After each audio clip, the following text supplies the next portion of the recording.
weightage as approved by the UGC is equal to both the authors, like to the first author and to the corresponding author.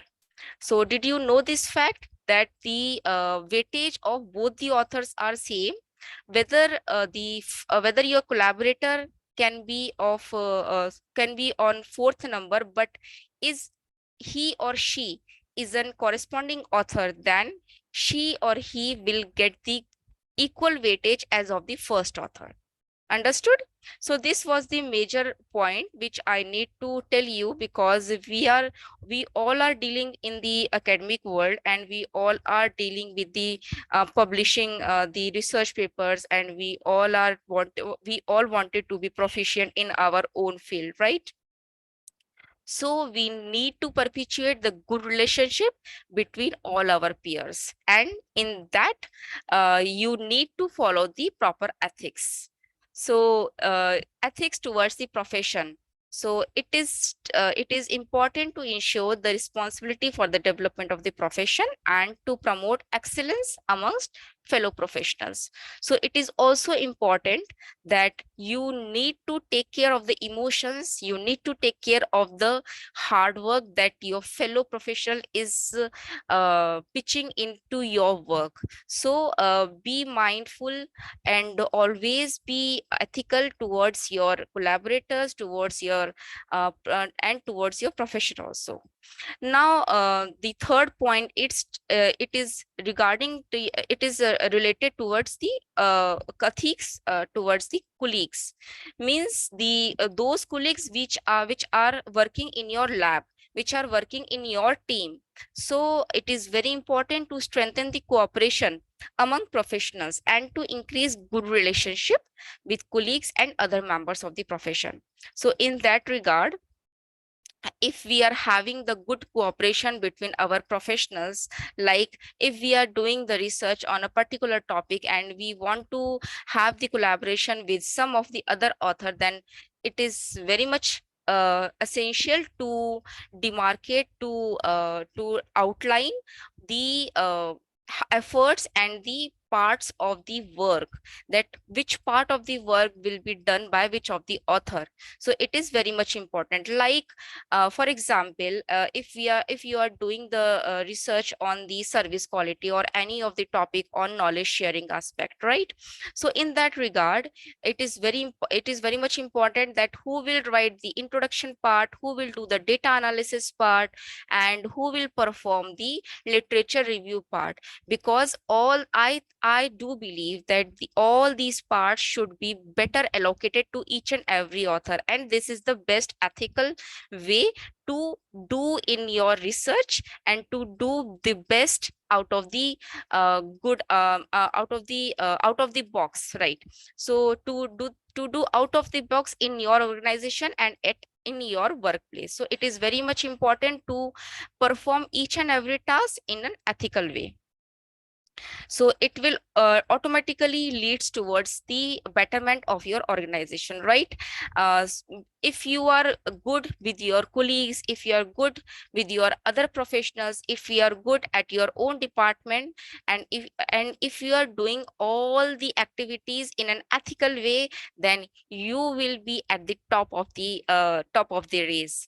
So in that scenario, your organization will get the good marking and good ranking also, because it is because your department is an integral part of your institution, right? Now it will finally leads to the development of the society as well as to the development of the community. So in to affirm the professional status and roles in providing information for the advancement of society. So why I have shared these ethics with you, because tomorrow we will have the session on digital tools, right? And before using that digital tools, this is very much important that we know that what is the meaning of ethics and how is it being implemented in our workplace, and what is its importance, like what are its implications in our daily life, not in our daily life, also at your own workplace. because it is very much evident from different organizations that different types of politics is being run, and the good one good hard working fellows are behind the scene, and the same procedure is followed in another organization. So in that regard, if you are ethical in your way, then you can convince any of your collaborator, any of your professional. So, coming towards the, I have covered the basic meaning of research of ethics and professional ethics, which are implemented in your workplace. Now, as since we all are in the academic world, as we all are in the field of education, so here I will be covering the next parameter, that is research ethics. So we need to consider some ethical ways which needs to be considered in the research while doing the research. So these are few there are few norms for conduct that distinguish between acceptable and unacceptable behavior.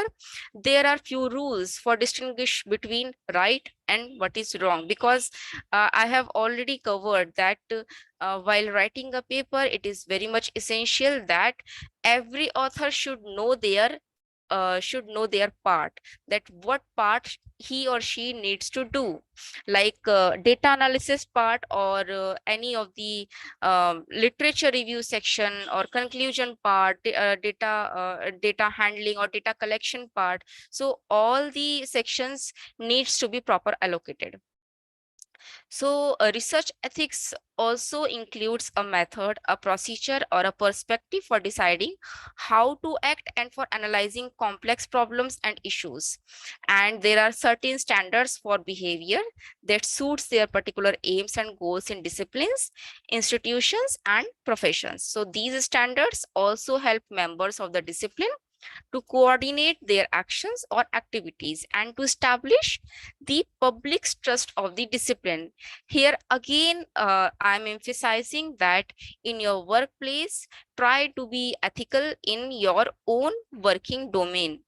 So the next point is ethical norms also serves the aims or goals of research and apply to people who conduct scientific research, because whenever we are doing the literature review, or we are doing the data analysis part, because these two parts are very much hectic, and these two parts need so much of your concentration as well as your efforts. So in both these sections, you need to be very much ethical, that which software, which licensed version of your software you are using, and which data analysis handling tool is you are using for conducting your survey part or your analysis part. So there are few guidelines, and this is the source for that particular guideline for the responsible conduct of research to ensure a high ethical standard. Now, there are few ethical principles which needs to be embedded in each and every human being. And first one is the honesty, which reports data, results, methods, and procedures and publication status. Because nowadays we are in the race of publishing our articles, and we are mystically publish our article in a fake journal, right? Which that journal which is not indexed in any of the scholarly database like Web of Science, Scopus, IEEE, or any of the scholarly database. So in that regard, be mindful that which publisher you are using, which procedure you are applying, and what are the methods you are adopting while doing your research. And before going to these procedures, the preliminary step is to collect the data. So you should be honest while connecting to the data, because it is being observed from many of the students community to because it is not their fault, because they need to complete their dissertation work before time, and they do have only 2 months of time, and in that duration it is not possible to collect or retrieve all the data from the field from the field. So but in doctorate in PhD research work and also in master's research work, it is very much important to collect your data in an honest method. So the next point is the objectivity. So this is regarding to the strive to avoid bias in experimental design, data analysis part, data interpretation part, peer review, personal decisions. Personal decisions means your peers decision, means your collaborators decisions. What are the decisions you are taking, and what are the decisions your collaborator is seeking from your end. So you need to be very much objective, and if you are doing your work in an ethical way, then each and every step will be smooth and swift. So in the next point, the next principle is the integrity. So keep your promises and agreements, and act with the sincerity, strive for consistency of thought and action.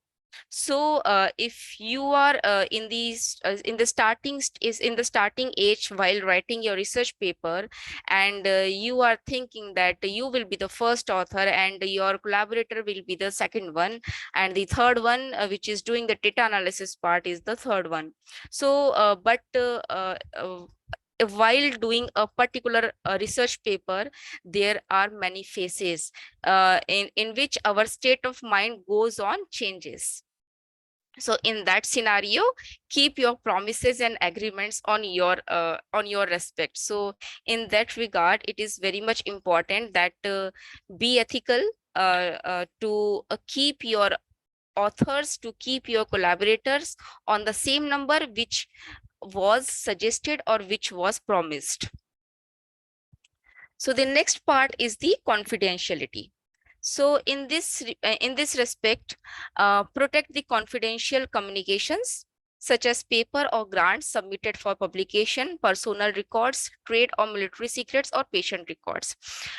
So in this particular point, let me take an example, because when we are collecting the data from the field, while we are doing the qualitative work, while we are doing the quantitative survey, so in that regard, be confidential, because आप लोग भी research papers लिखते होंगे, और आप लोगों भी जब अपना रिसर्च सर्वे किसी को भेजते हैं, तो उसमें भी आप कॉन्फिडेंशियल है कि नहीं इस चीज के बारे में लिखते हैं कि that your data will be confidential and it will not be shared with another person, and it will be used for the research purpose only, right?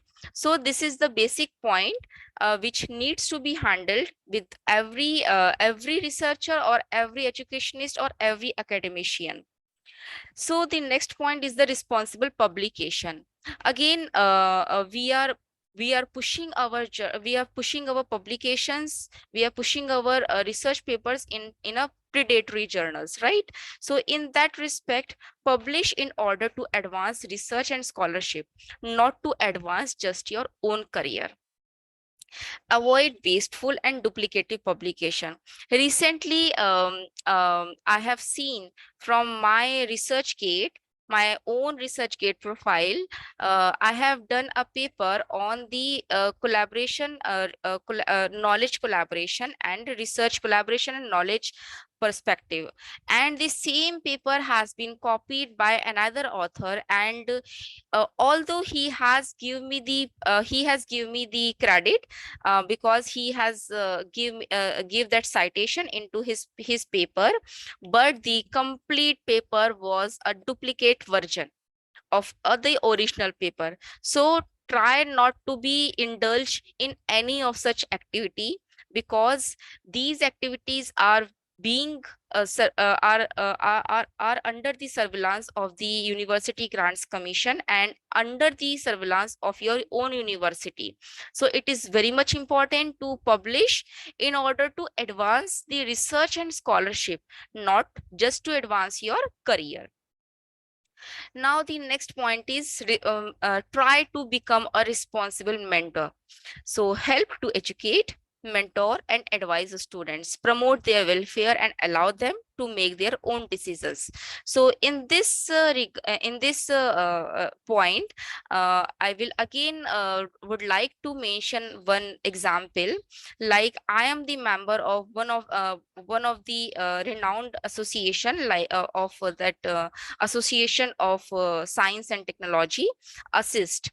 So in that particular association there are different SIGs, means special interest groups. There are different SIGs which are working in different domains, like SIGs who are working in the domain of AI, SIGs who are working in the domain of social media, AI, SIG who are working in the domain of metric studies. So there are different SIGs. You can also check it on the website assist ASIS ampersand T. I will write it in the chat box also.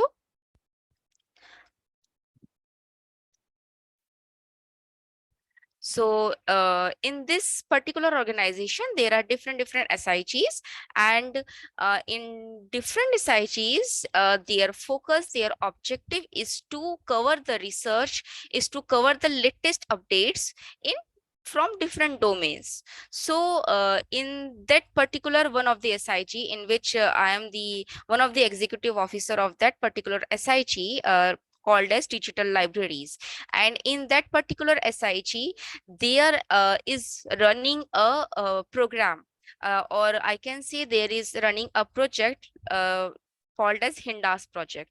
And this the objective of this Hindas project is the collaboration part, like mentor-mentee relationship. Mentor-mentee project means there is one mentee and there is one mentor, and both the mentor and mentors, mentee and mentors are from different organization and from different countries and from different associations.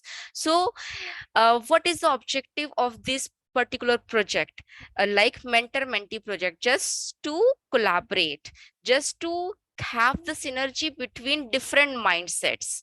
Like I am residing in India, and my collaborator or my mentor is residing in US. So his state of mind, his research style, his working style, his infrastructure is all different from my perspective, right? So in that respect, the mentor mentee relationship is there, which helps to educate, which helps to advise, and which helps to propagate the research updates in that particular domain.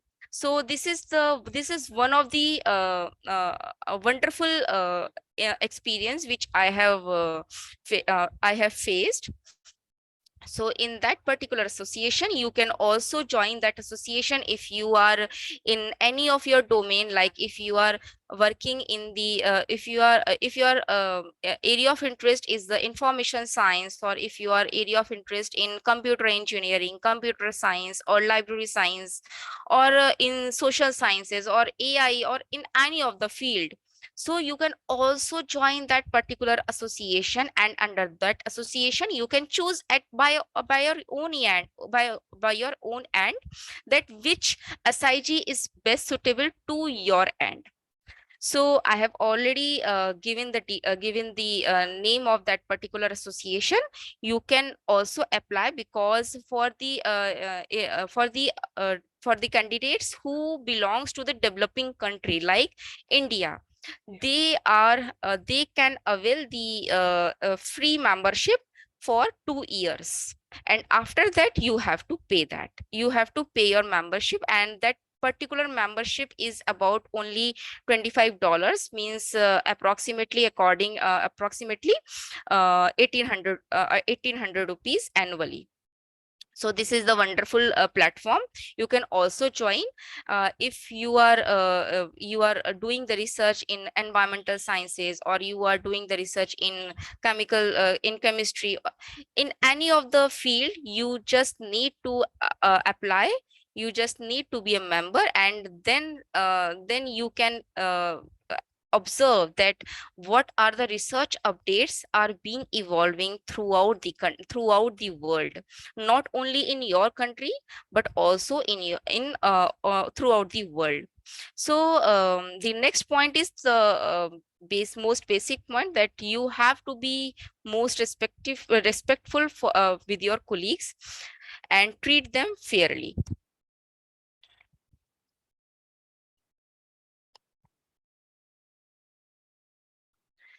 Now the next point is the social responsibility. We strive to promote social good and prevent or mitigate social harms through research, public education, and advocacy. Non-discrimination, avoid discrimination against colleagues or students on the basis of gender, race, ethnicity, or other factors that are not related to their scientific competency and integrity, because it is being observed that the on the basis of the color or on the basis of the gender, we are not collaborating with any of the fellow colleague. So this is the most important point, that you need to be non-discriminant against any of your colleague. Now the next point is the competency. Means you have to maintain and improve your own professional competence and expertise through lifelong education and learning. So take your steps to promote competence in science as a whole, but not to take steps just to promote yourself, because this is very much important to do when we are in our research. It is very much evident that we need to contribute something to our society, to not to our society but at least to our department, to our organization, and to our local community. Now the next point, which is they means there are what is the need and importance of ethical norms in research. So research ethics promote the aims of research, such as knowledge, truth, and avoidance of error. Ethics standards promote the values that are essential to collaborate work, such as trust, accountability, mutual respect, and fairness. Again, ethical norms helps to ensure that researchers can be held accountable to the public, because when we are doing some research, then we are accountable to your research findings. What are the research findings are coming out from your own study, so it must be in benefit of your own domain, or on your own organization, or on your own field. Now, the next ethical norm in research also help to build public support for research, and there is a need to promote a variety of other important moral and social values, such as social responsibility, human rights, animal welfare, compliance with the law, and public health and safety. So all these parameters are being covered in the ethical norms, which are very much needed, and it is very much important while doing the research. And it is very much evident when we are using any artificial intelligence, or we are taking the help of any other mode. Then it is very much important that do cite that particular website, do mention that particular document, and this all comes under the ethics. Now what are the ethical ways to make use of AI in research? So ethics are a huge part of our professional and personal life, right? And good ethical principles are very much important. So the ethics of artificial intelligence is the branch of the ethics of technology specific to artificial intelligence systems. and it is sometimes divided into a concern with the moral behavior of humans as they design, make, use, and treat artificial intelligence systems. So, and a concern with the behavior of machines and in machine ethics. So, it also includes the issues of possible singularity due to super intelligent artificial intelligence. And in this particular document, which I have given you in this slide, means ethics guidelines for AI. So in this particular document, I have reviewed that document, and it includes approximately 84 ethics guidelines for AI, and which consist of 11 clusters of principles which have been found from this particular document. And these principles are transparency, justice and fairness, non-maleficence, responsibility, privacy, beneficence, freedom and autonomy, trust, sustainability, dignity and solidarity. So this is very much important to use your mode, to use your technique in an ethical way, whether you are making the use of AI or whether you are making the use of any of the digital tools. Because tomorrow we will be covering few digital tools, like yesterday we have covered the office different applications of the in the office in the office applications. We have also practiced different AI features which have been included in the Microsoft Edge browser. There were um, instances which has been integrated in the Microsoft Word also, and similar in the Microsoft Excel, PowerPoint, and in OneNote. So uh, in this particular scenario, I will also suggest you that you can also do your literature review with the help of the OneNote, because I will share one of my published research paper, which is completely based upon the literature review, and it is basically depending upon the meta-analysis. So in that scenario, we have developed a novel framework which is known as the ICA framework. And this ICA framework means the initialization. I stands for initialization, C stands for conceptualization, and A stands for actualization. Uh, um, can you please tell me how many of you have published the review papers instead of research papers? I know many of you have published your research papers, but I just wanted to know that how many of you have published the research papers in the form of a review article. My screen is visible. Nutan Nandan Patel is saying that screen was not visible. Is it so?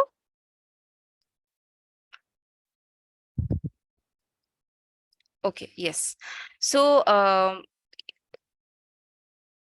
you can respond to my query also. How many of you have published your, okay, thank you. How many of you have published your research papers like review articles? Because literature review, it also includes the literature review part, and it is very much uh, fantastic, ma'am. So fantastic that you have published a review paper, and so you might be aware of the basic principles of doing the literature review part. Like, have you adopted the Prisma guidelines, or you have adopted the different guidelines? So in this respect, by seeing that Prisma guidelines and all the guidelines which are helpful in conducting the review paper, we have introduced a novel framework which you can also see, and I will definitely paste it into the chat box once I complete my presentation.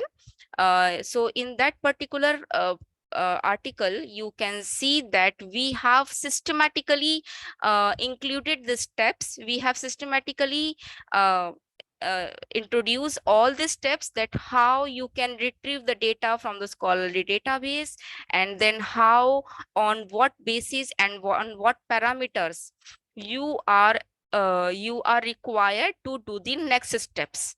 So there are few steps, and there are a few steps according to the Prisma guidelines and other guidelines. But in our research article, and by consulting the n number of articles, like I have included 113 articles into that particular review paper.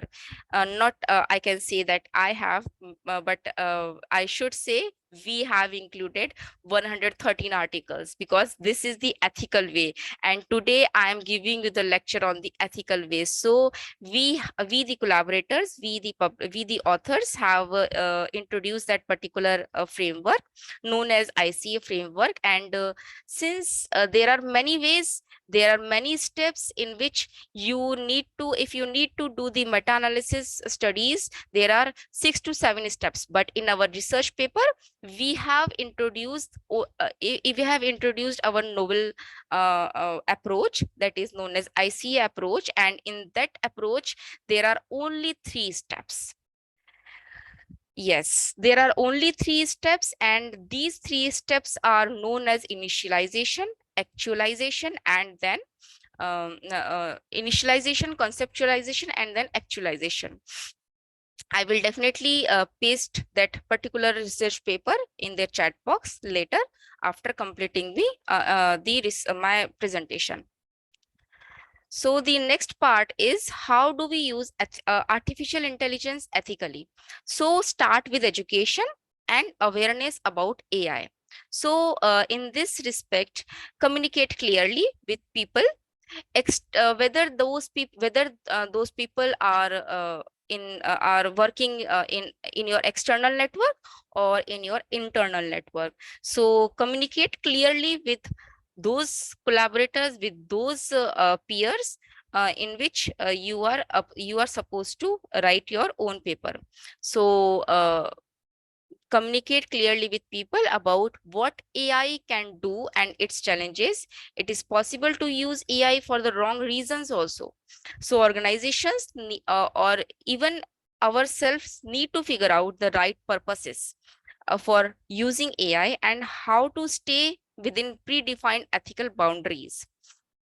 So everyone across the department, across the organization needs to understand that what are the ways, uh, what what amount of content should we copy, and how do we cite them with the help of the any reference management software or any of the software. So how it can be used and what its ethical challenges can be. So the next point is the be transparent. So this is one of the biggest things I stress with every one of you, that be transparent with your intention, with your perspective, because in every organization needs to be open and honest, and by about how they are using the AI in their research work.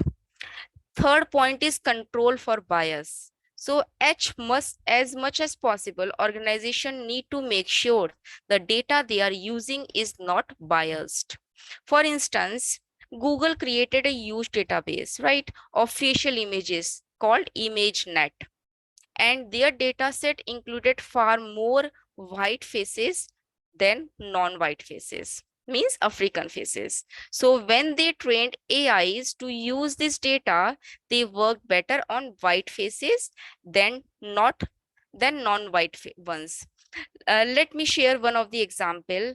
Like when I was doing the research, And when I was completing the data collection part, and in that respect, I have interviewed a few of the participants which are on the highermost position.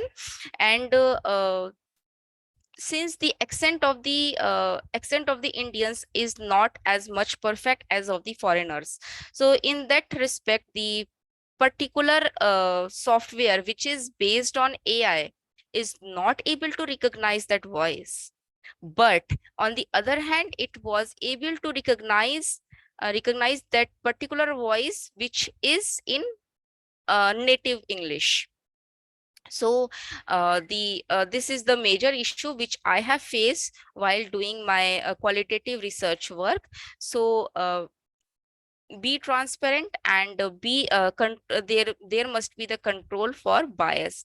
Means the all the languages, all the accent of the languages must be recognized if you are using uh, any of the artificial intelligence mode. So the next point is make it explainable. Means can your AI algorithms be explained? So when we use modern AI tools like deep learning, they can be black boxes where humans don't really understand the decision making processes within their own algorithms. Companies feed them data, and the AIs learn from the data, and then they make a decision. So the same is the case with the sentiment analysis. When we are doing the sentiment analysis, they just categorize those sentences, those words into three categories like positive, neutral, and negative. So that's why this is the another major field has been evolved, known as the natural language processing. And in that context, in that umbrella, sentiment analysis can also be done by different AI tools. So uh, but if you use deep learning algorithms to determine who should get healthcare treatment and who doesn't, or who should be allowed to go on parole or who shouldn't, there are massive big decisions with huge implications for individual lives. So it is increasingly important for organizations to understand exactly how the AI makes decisions and be able to explain those systems. So be mindful while using any AI tool in your own research work, because a lot of work has recently gone into the development of explainable AIs, and we now have ample ways to better explain even the most complicated research design or overall, there is no excuse for having a continued air of confusion or mystery around your own algorithms. The next point is make it inclusive. So at the moment, we need to make sure the people building the AI systems of the future are as diverse as our world. So there is some progress in bringing more women and people of color to make sure the AI you are building truly represents our society as a whole. But that has go far. Finally, the last point is the follow the rules. Of course, when it comes to use the AI, we must adhere to some regulations, to some rules. Because we are seeing increasing regulations of AI, which is being observed in the developed countries like in Europe and in other parts of the US. So there is still a lot of unregulated parts that rely on self-regulation by organizations. Companies like Google and Microsoft are focusing on using AI for good. And yesterday, I have also on day one, I have elaborated the different implications of AI in different tools.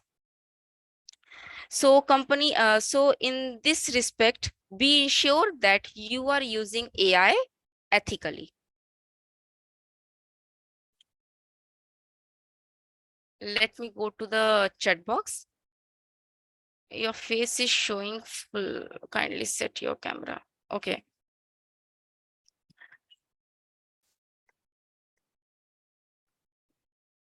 So the next part is the ethical principles.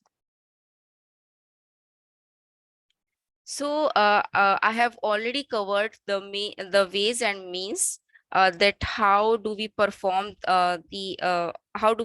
ethically in our department or in our organization. So this particular slide gives an overview of the activities of big educational technology companies, and these are 6 ethical principles.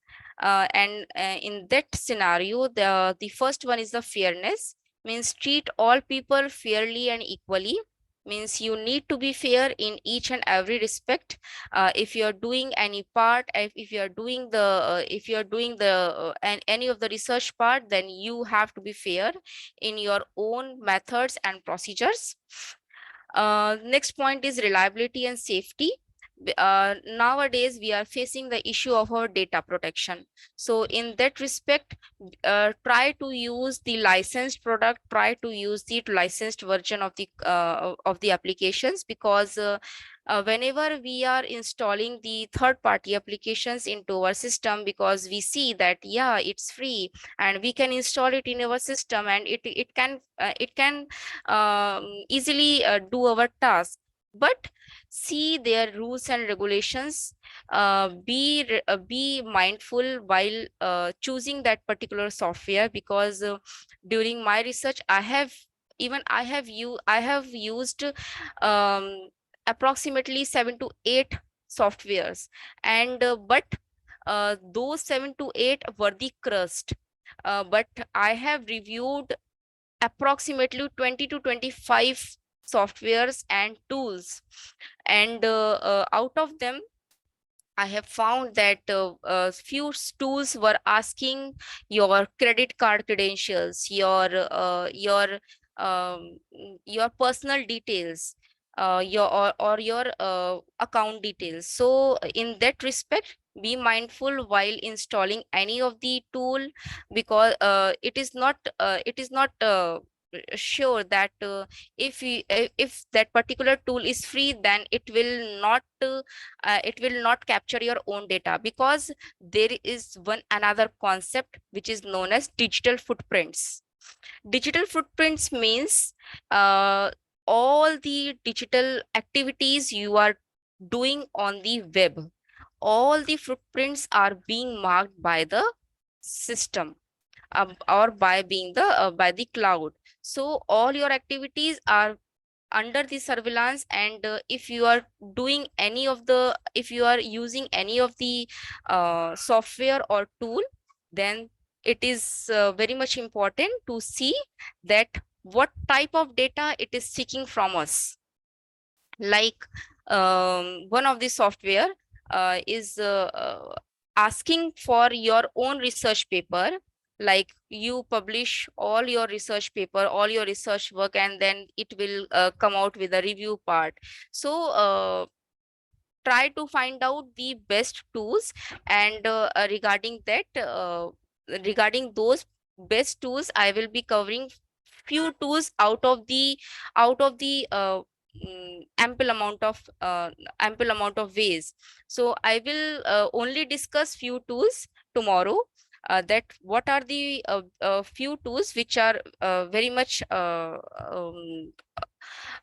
reliable and safe. So the next part is the privacy and security. So we should respect everyone's privacy, because it is important to secure the data which we are collecting from another end. If we are collecting the data from any of the organization, from any of the library, or any of the lab, so it is very much important to to consider their privacy. And as promised, you need to be very much sure that what are the rules and procedures that they are following, and what are the rules and procedures you are adopting in your own research. So respect everyone's privacy. Next part is the inclusiveness. It includes it empowers and engages everyone. Means you your research work, your ways and means should be inclusive in nature. Means you have to be inclusive while doing your work or while doing your any activity. Next part is transparency. So AI system should be easy to understand, and they are easy to understand because they just you just need to do as per their requirement, and it will give you the results as you require, as you want. So and the next part is the accountability. So AI systems should be responsible and have algorithms accountability. So in this respect, there is a point that the AI can be understood and overseen by humans. For example, if there was an AI that was scanning social media to spot fake news only, there should be some human oversight for this, and understanding of the ways that an AI is making this determination. So in this particular concept, recently, 3 years back, when the COVID wave was outbreak throughout the world. So after that scenario, the see the topic of fake news has been in market, and we are getting the news from multiple sources, but we were not pretty much sure that that particular news is a good one or the bad one. Means that particular news is information or any misinformation. So we need to be accountable, we need to be transparent, we need to be reliable, we need to be fair in our own in our own approach. We need to consider the privacy and security part, and we need to be inclusive when we are doing the research part. So let's move to the chat box. If you have my email, okay, opening for refer me for opening my research gate. Okay, noted. Ujjwal Das, I have noted your email ID. I will stop sharing my screen. Let's copy your email ID in one of my OneNote. So if you have any questions regarding the ethical rules and procedures, you are free to ask, because tomorrow we will be discussing the digital tools. And yesterday I have also invited to the one of the form which was important to all of you, because in fact it was important to me, because I get to know that what are the challenges which you are not able to, if you are not able to speak, if you are not able to express during the presentation, but later on you can raise your concern, raise your queries after the presentation by contacting me. I will definitely try to respond to your queries. And Ujjwal Das, I have copied your email ID. Have you sent your email request to me? No, ma'am. Okay, so you need to send a request to me, and my email ID is I'm pasting it in the chat box. Okay, ma'am, I will. Okay. So this is the chat box, and now I will invite all of you to fill up this form, to post up your queries. If you have any of the queries, then if you are not able to respond it right now, then you are able to just put it your query or concern in this particular form. Now I was discussing that I will be sharing one of the research paper with you. This research paper is regarding the review paper, basically the review paper in which I have introduced the ICA framework, right?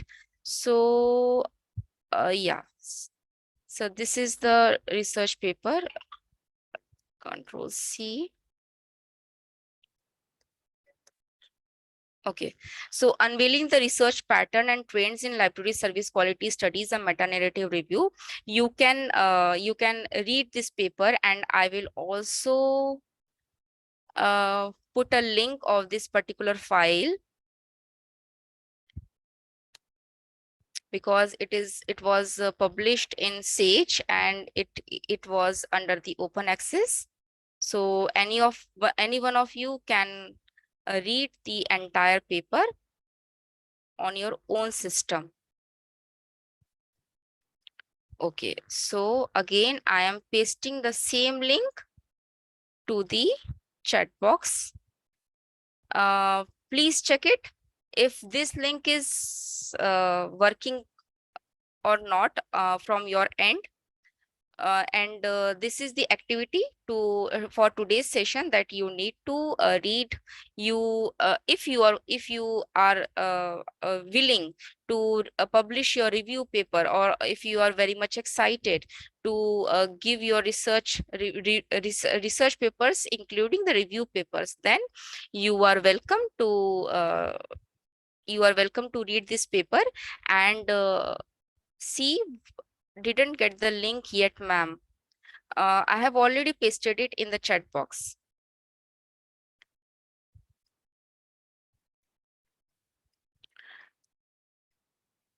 Again, you can, in fact, I can also give you the DOI of this particular research review paper. So the objective of pasting this link, the objective of sharing this particular review paper is just to let you know, or let you aware, that there is no link, ma'am. I have again pasted it. आप लोग chat box भी check करिए, ये मैंने DOI भी paste किया हुआ है जस्ट अभी रिसेंटली. ओके, डायरेक्ट किया है. Okay, fine. Meeting group chat. Okay, so this is the DOI. Hope now it is receivable to all. Now the form link which I wanted to share with you all. Copy link. Yes. This is the form link. If you have any queries, and you are not able to rectify, or you are not able to identify what are the queries, you just reflect to the today's presentation later on. Yes, thank you. You can reflect on the today's presentation, and later on, while filling up this form, you can raise your query, and I will respond it. I will try to respond it. I will try to solve your query in tomorrow's session. So all of you have received two links.